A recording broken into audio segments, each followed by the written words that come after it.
Okay, I think, yes, it is working. Okay, hello everyone. I am coming to make this video because I want to have a conversation about something that I saw today. I was watching Facebook and I saw a video. I have notes because I was disturbed and I had to prepare to talk to you about this. I saw a video from a man named the Officer Tatums store. Maybe that's the name of his page. And he was this absolutely beautiful black man. He was big and he was smart, and he said that he was a former law enforcement agent of some sort, and he said that he had some decent knowledge of criminal law in Georgia, right? And from listening to him speak, it was abundantly clear that that was all true, that he did know what he was talking about. He cited different laws, and he talked about the Ahmaud Arbery case. And I think I've never ever made a video responding to someone's video before. Normally I don't comment. I have an opinion, and normally I just have my opinion. I don't really respond to people that I don't even know, right? But in this particular instance, I was bothered because he was clearly so intelligent that he would be seen as a credible source of information. And the things that he said would be deemed to be true. They would be believed, and then they would potentially be damning to Ahmaud. So that's why I feel the need to respond to what he said. To give some perspective, if you don't know me, my name is Leticia Estacio. I am a former judge. I was a prosecutor in Monroe County for several years.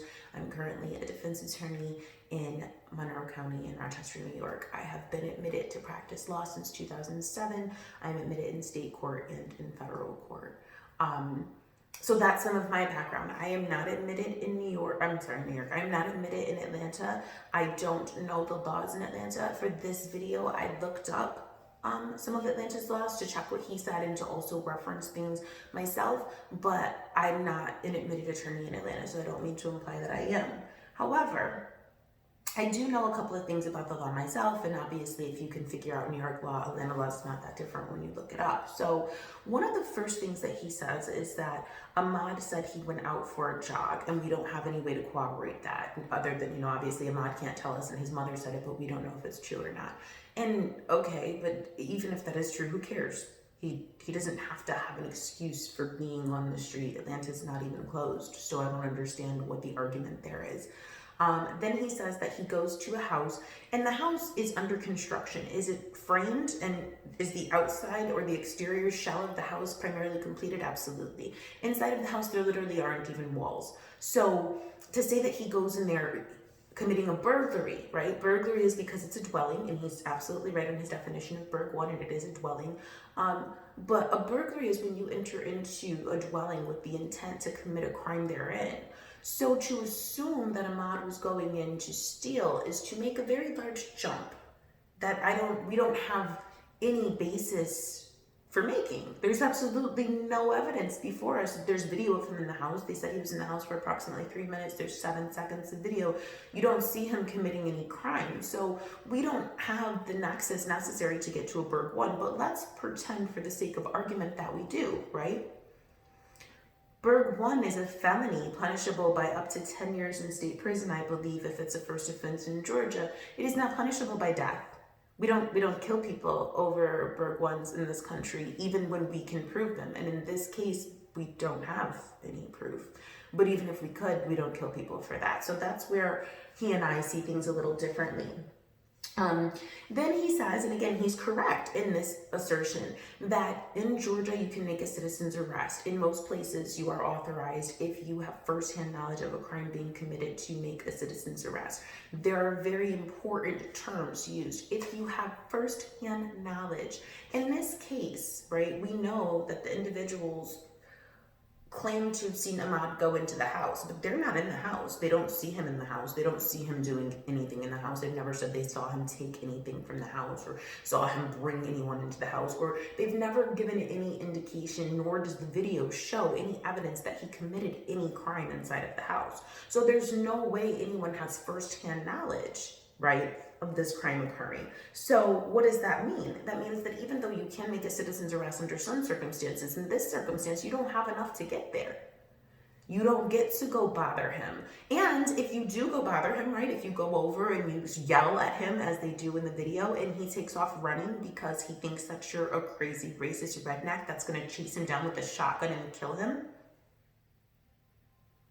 that makes sense, because that's totally what happened here. So that's a reasonable reaction, not that it implies that he did something wrong and he's running, right? Because consciousness of guilt, he has to flee the area. No, he's running for his life, which he literally didn't manage to keep because you hunted him and then killed him. So you don't get to do that. You can argue that he's in this house, but they don't know if it's his house. They don't know if he works there. They don't know whether or not he has a reason to be there. They're assuming that he doesn't. And what I dislike about Mr. Tatum is that he almost co-signs that hunch. He almost gives some credibility or some credence to the fact that, yes, Ahmaud probably shouldn't have been there. And I think as a black man, that's dangerous for him to do, especially as a black man educated in that field, because he knows that that will be used and taken out of context for people to justify our murders, and that's not okay. In real life, you call the police. And you call the police and they investigate. You don't get to go out and make a decision to stick yourself into a situation where you don't know what's going on and then say, oh, I'm scared. If you're scared, take your ass in the house and sit down, Karen. Mind your business and worry about yourself. It is ill-conceived to me that we should make it a norm in this country that white men can stalk black men like prey and then murder them because they fear for their safety. That defies logic. Ahmaud is running away, right? These people are at home. If you're scared, do you get up and leave your house to chase the person that you're afraid of? That doesn't make sense. The other thing is when Ahmaud runs away, right? You see there is a car in front of, there's a truck in front of him and they get out and they've got a shotgun. He's running down the street and there's literally a person blocking his path holding a shotgun. And at that point, he doesn't have any more options, right? Fight or flight, he's already tried to run. He can't get away. They're chasing him. They're stalking him. What else is he supposed to do? At this point, right, they're actually committing a crime. At this point, they've actually engaged in false imprisonment. They've actually detained Ahmaud. They've prevented him from leaving. They've violated his personal liberty, right? And this is Georgia law again. I'm reading it. That's why I'm looking at it. You arrest, confine, or detain a person with no legal authority. We already talked about the fact that there was no firsthand knowledge, so they didn't have the legal authority necessary to detain him as the citizen's arrest. So you could argue that there's criminal liability on their part for doing this, for stopping him from leaving. They don't have any right to stop him. And I think that down south, they're a lot more liberal with gun laws. So they're riding around with shotties on deck. I don't think people do that in New York that much, but down there, I think it's not abnormal, right? But when this man's running and he's being chased by people in cars with guns, I'm pretty sure he's afraid and he doesn't have any other options. What, he has to do what they say? Are you serious? Because that can't be the right answer. That can't be what we're saying, that he has to obey these random people who have decided to assert their authority over him based on their understanding of the law. That's just not what we do, right? And so if he doesn't obey them, then they get to kill him and then we blame him. That was the other part I had a really big problem with, because Mr. Tatum seems to imply that since he ran, he must be guilty, right? Since he ran, he probably was burglarizing the place. And then he goes on to say that the state made a knee-jerk reaction by arresting these men because of public outrage. And I totally know that public outrage will cause some crazy things to happen that wouldn't normally happen, right?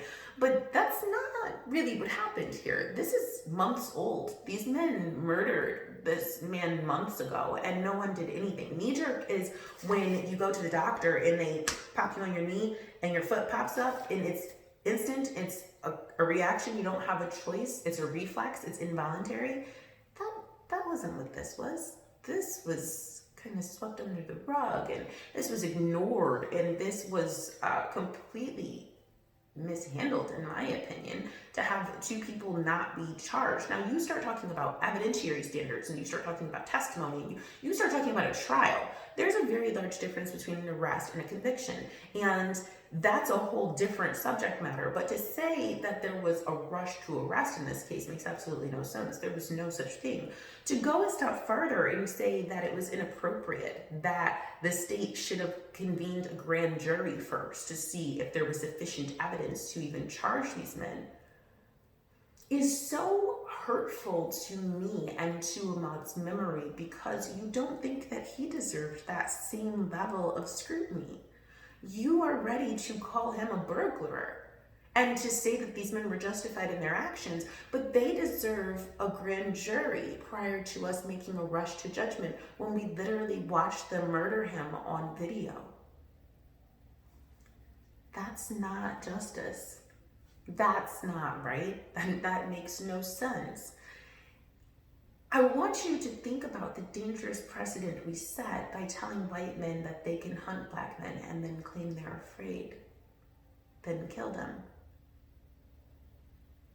I'm not comfortable in a world where we set that as the standard, because then it seems like you can just hunt black men and murder them if you want, pretend to be afraid, and not have any consequences for your actions. We supposedly don't live in a country where black people have to obey white people just because they said to.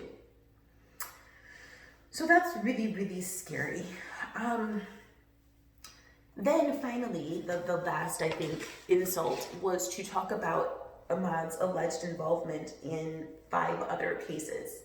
And there's no commentary on whether these result in arrest or whether these, like in Rochester, we have FIFs, which are field investigation forms, meaning the police see you out and about with people and they may suspect that you're engaged in illegal activity, or they may just want to document your presence in a certain area, so they fill out a form. That would be considered a contact in some instances. So when you say he has these other alleged cases, we don't know if they're open, closed, what the state of them is, but it's kind of messed up because who cares, right? I've never, ever seen anything like it. In America, black men are tried for their own murders. I literally had it happen to a family member of mine, and it is devastatingly heartbreaking when you see how easy it is to dehumanize us, because this person, right, who's dead, you're having conversations about what they may have done in the past or what ill things they did, and it's like, that's completely irrelevant. Certainly, these men who don't know Ahmaud didn't know about any criminal history he had. That was not a reason for their motives to be armed or to be afraid. So you're just giving negative information about the deceased for no reason. And I wish you wouldn't, because you're beautiful and you're a black man and you're going to be seen as incredibly credible. You're going to be seen as an authority on the subject, and you're educated and you have police enforcement background, so people assume that you know these things, and you do know, but you know that the commentary can very easily be taken as you being supportive of something I don't think you're trying to support, and you're inadvertently, I hope, skewing things in the side of the white men, and that doesn't make a lot of sense. So I don't know, those are my thoughts on the Ahmaud Arbery case, the new developing news about, him going into the house. Guys, nobody cares. It doesn't matter. You still don't get to kill him. And to argue otherwise is just irresponsible. Socially, I think that we all know for a fact that had that been a white little boy going for a jog, and 3 armed black men following him and ultimately shooting him, we wouldn't be having any of these conversations. Those men would have been lucky to be charged as opposed to just like lynch mob killed. So to pretend that race is not a factor here is disingenuous, and to subtly give the white participants more credit, more I don't know the word, to give them more consideration, right, than we do Ahmaud, seems like self-hate. So just my thoughts. If you like the video, like my page, share, whatever. I don't know. This is my first time trying to make a YouTube video in a long time, and I have to try to do it myself because I'm home alone. So this will be interesting. But I would love to hear your thoughts on this, actually. It's going around a lot, and I'm so tired of the victim shaming. I'm so tired of the blatant racism. So let's have a conversation.